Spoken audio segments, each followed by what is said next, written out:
Hello बच्चों, ये भी जेईई मेन 2023 का क्वेश्चन है। 13 अप्रैल सेकेंड शिफ्ट में an atom absorbs a photon of wavelength 500 nanometre and emits another photon of wavelength 600 nanometer. The net energy absorbed by the atom in this process is n into 10 to the power minus 4 electron volt. The value of n, आपसे n का value पूछा जा रहा है। Okay देखिए, अब कोई मतलब यहाँ पर एटम है जो इतना एनर्जी इतना वेवलेंथ एब्जॉर्ब करेगा, बट एमिट कितना करेगा, इतना ज़्यादा है ना, 600। तो आप सोचिए, मैं अभी जस्ट आपको बता रहा हूँ कि जो एनर्जी ऑफ फोटोन होता है, जो एनर्जी ऑफ फोटोन होता है, देखिए इसमें वेवलेंथ के साथ इन्वर्सली रिलेशन है। मतलब अगर वेवलेंथ ज़्यादा तो एनर्जी कम। इसका मतलब हम लोग बोलेंगे कि जो एनर्जी होगा 500 पे, वो ज़्यादा होगा किससे, ये ग्रेटर देन होगा 600 के वेवलेंथ के एनर्जी से।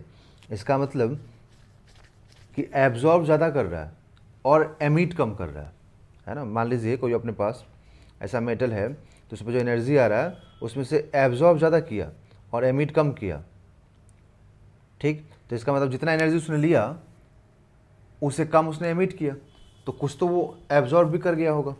तो एब्जॉर्ब एनर्जी निकालने के लिए हमें क्या लिखना चाहिए बच्चों, हमें लिखना चाहिए नेट एब्जॉर्ब्ड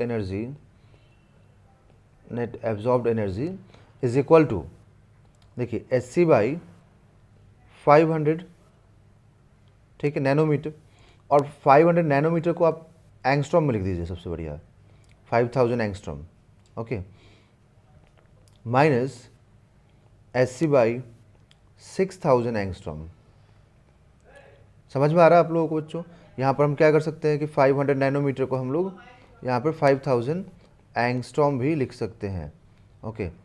अब इधर से हम लोग फिर क्या करेंगे, तो Hc को हम लोग कॉमन कर लेंगे, ठीक है, और साथ में हम लोग 1000 एंगस्ट्रॉम को भी कॉमन कर लेंगे। इससे कैलकुलेशन हो जाएगा बहुत ही इजी, ठीक।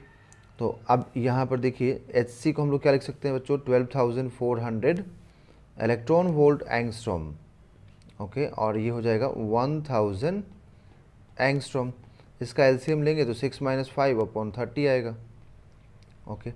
और ये एंगस्ट्रॉम से एंगस्ट्रॉम कैंसिल होगा, 2 0 इससे कैंसिल होगा, ठीक। तो आपको क्या मालूम हो जाएगा, देखिए यहाँ से, और एक जीरो रहेगा तो यहाँ पे 12.5 हो जाएगा। जो ये आपको 124 रिमेनिंग दिख रहा है उसको 10 से डिवाइड कर दीजिए, तो 12.4 हो जाएगा।